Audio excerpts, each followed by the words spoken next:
안녕하세요. 동락석회 이현숙입니다. 오늘 여러분과 함께 초등학교 3학년 2학기 혹은 초등학교 4학년 1학기 학생들이 읽기에 좋은 인문학 크로스 책 소개해 드릴까 합니다.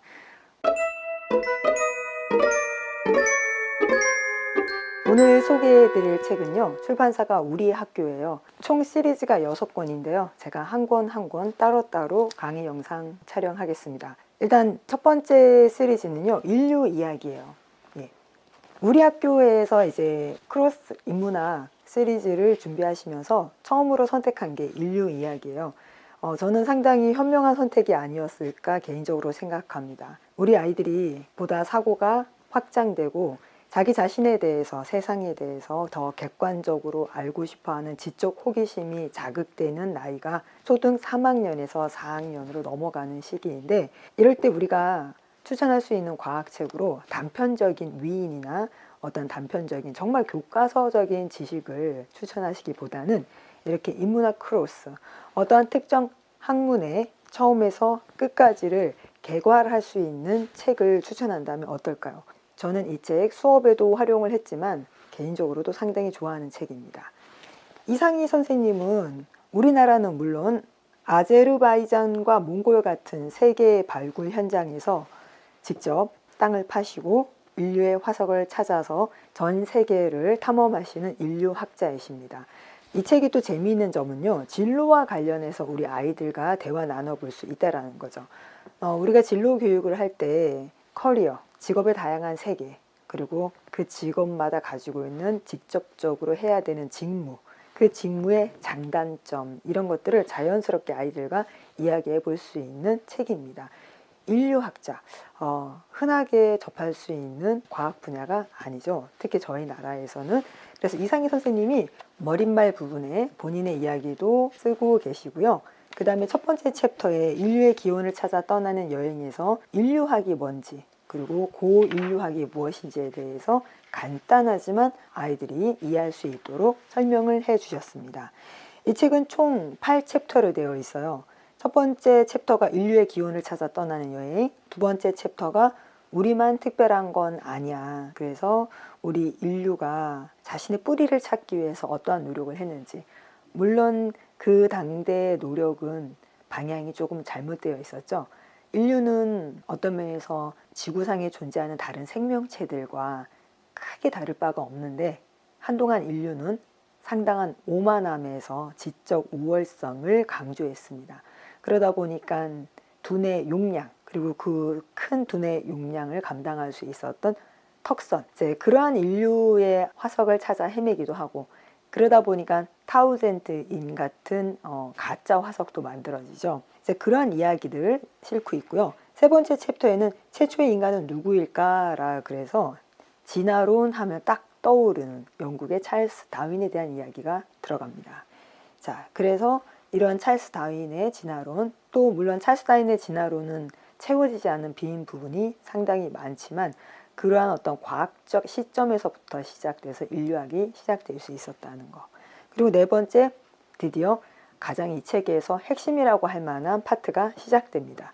발끝에서 시작된 인간다움, 머리가 아니라 발끝이죠. 결국 인류의 두뇌 용량의 확장과 발전도 결국 직립보행을 했기 때문이잖아요. 그래서 유인원의 손발과 인류의 손발이 무엇이 차이가 나는지 아주 쉽고 재미있게 설명이 되어 있고, 그리고 두 발로 걷는다는 게 어떤 의미인지, 그래서 두 발로 걷기 위해서 엉덩이 근육, 대둔근, 중둔근이 어떻게 다른 동물들과 다르게 발달했는지를 쉽고 재미있는 설명으로 풀어쓰고 계십니다. 아이들과 이 부분을 수업을 할 때 아이들이 참 흥미있게 받아들여서 저도 재미있게 수업을 했습니다. 다섯 번째 파트는요, 이 직립보행이 가져온 장단점이죠. 큰 대가를 치르고 얻은 소중한 인류의 모습이라고 챕터 제목이 적혀져 있는데, 사람이 되는 일이 쉽지가 않죠. 인류가 직립보행을 위해서 포기한 것들 중에 일단 가장 먼저 떠오르는 건 심장에 무리한 힘이 늘 가해져야 된다는 거죠. 두 번째, 이제 출산이 상당히 앞당겨지죠. 그래서 어떤 지구상의 동물보다도 신생아기, 영유아기가 길죠. 직립보행으로 인해서 포기해야 되는 것들 중에 하나였겠죠. 물론 직립보행으로 인해서 장점도 있죠. 양팔이, 양손이라는 것이 자유롭게 생겼고, 또 우리는 인간은 그 팔로 홀딩, 가슴으로 안을 수 있죠. 그래서 가슴과 가슴이 맞닿을 수 있는 존재가 되었죠. 5번째 챕터가 큰 대가를 치르고 얻은 소중한 인류의 모습이고, 6번째 챕터는 새로운 인류의 탄생입니다.